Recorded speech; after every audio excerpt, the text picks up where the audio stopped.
नमस्कार, मेरा नाम है डॉक्टर अमेय रांगनेकर। मैं पेशे से एक स्पाइन सर्जन हूँ, इंदौर, मध्य प्रदेश में।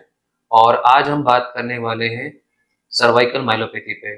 सर्वाइकल माइलोपैथी जानने के पहले हमारा कर्तव्य बनता है कि हम आपको एनाटॉमी बताएं। बेसिकली गर्दन की जो हड्डियों का समूह सिर के नीचे होता है, उसे हम सर्वाइकल वर्टिब्रा कहते हैं। सर्वाइकल वर्टिब्रा के हड्डियों के बीच में जो 7 हड्डियां होती है, उसके बीच में गादी होती है और उसके पीछे से नस यानी कि स्पाइनल कॉर्ड निकलती है। उम्र के साथ घसावट आने के कारण या हड्डियों के साइज बढ़ने के कारण या लिगामेंट का साइज बढ़ने के कारण नस का रास्ता चौक हो जाता है, जिसे कि हम सर्वाइकल माइलोपैथी कहते हैं। क्या होते हैं सर्वाइकल माइलोपैथी के लक्षण? सो मोस्ट कॉमनली पेशेंट्स हमारे पास जो सर्वाइकल माइलोपैथी के आते हैं, वो कंप्लेंट करते हैं कि उनको चलने में लड़खड़ाहट हो रही है, उनका चलते वक्त बैलेंस जा रहा है। इसके साथ साथ काफी मरीज हाथों का सुन्न होना, हाथों के बारीक काम करने में दिक्कत आने की कंप्लेंट लेकर आते हैं, जैसे कि लिखते वक्त दस्तखत बिगड़ न जाना, शर्ट का बटन लगाने में दिक्कत आना, चम्मच से खाने में दिक्कत आना, या फिर बाल बनाते वक्त कंघे का ढंग से न पकड़ पाना। रोजमर्रा की जिंदगी के जो हाथ से काम होते हैं, वो करने में मरीजों को दिक्कत जाती है।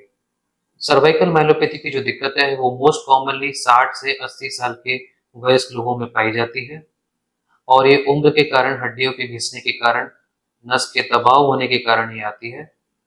सामान्यतः 70% लोगों में ये दिक्कत जो है वो स्टिल रहती है, धीरे धीरे बदलाव आते हैं। 5% लोगों में तुरंत लकवा वगैरह आता है और 25% मरीज ऐसे होते हैं जिनमें धीरे धीरे धीरे धीरे ये लक्षण बढ़ते जाते हैं। सर्वाइकल माइलोपैथी डायग्नोस करने के लिए हमें एमआरआई की आवश्यकता पड़ती है और एक बार एमआरआई पे जब कंफर्म हो कि नस में दबाव है, गर्दन की नस के समूह में दबाव है, तब फिर सिम्टम अनुसार, लक्षण अनुसार मरीज को ऑपरेशन की सलाह दी जाती है।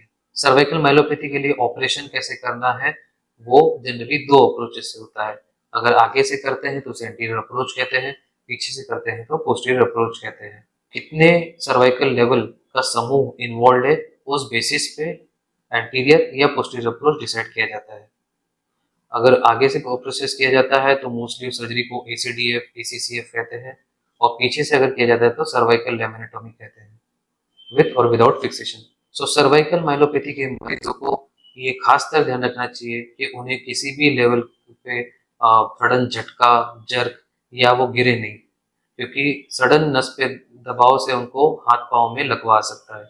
किन बातों का मुख्यतः ध्यान रखना चाहिए?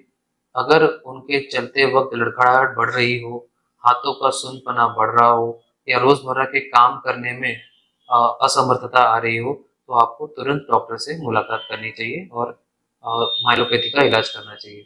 इसी तरीके की और जानकारी के लिए हमारे channel help for you by UB media से जुड़े और लाइक, कमेंट, सब्सक्राइब करें और बेल बटन को प्रेस करें।